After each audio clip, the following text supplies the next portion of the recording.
Hello guys! So, it's shopping day ni Lola Rosalinda. It's shopping day ni Lola ngayon. So, ayan, nandito kami sa Tongle. Namimili kami ng mga kailangan niya.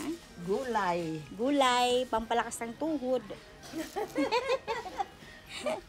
Water. Ano ito? Yan la, fried gluten balls. Like, kung sa atin, ano to siya, yung parang chichirya sa atin. Ay, hindi. Pero gluten siya. Ay, Yung parang malagkit sa atin, pero siya, crunchy siya na ginawang chichirya. ang ginawa si Cherry. Yan ba yan? Kukunin mo yan? Kukuhanin ko rin. Ano rin? Hindi ko alam lang. Chivas? Chives. Chives?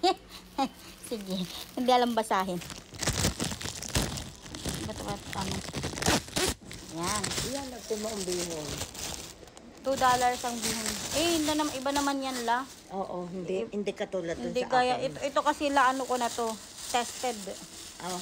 100% tested. Ah. So, yan. I recommend it la because I use it. Oo. Nagamit mo na. Baka. Masarap din siya la. Ha? Masarap din siya. Ayan, pandesal. Ito la, pandesal yan. Pag sa umaga mo.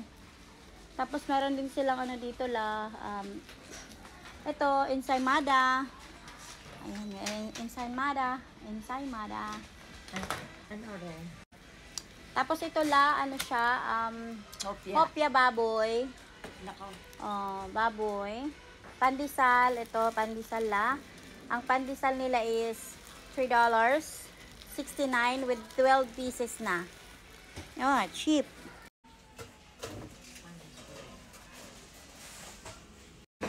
Ayan. Iba na kami calls ni Lola. Calls. So, nandito kami ngayon ni Lola Rosalinda sa toilet. Kasi so, yan. Nandito kami sa calls ngayon.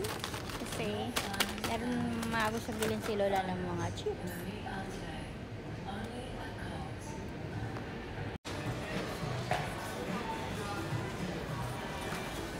Nandito na kami nagbabayad. La, doon la, parang tapos na. Tapos na yung matanda lang. Hindi ko makuha eh. Tapos na mag-shopping si Lola.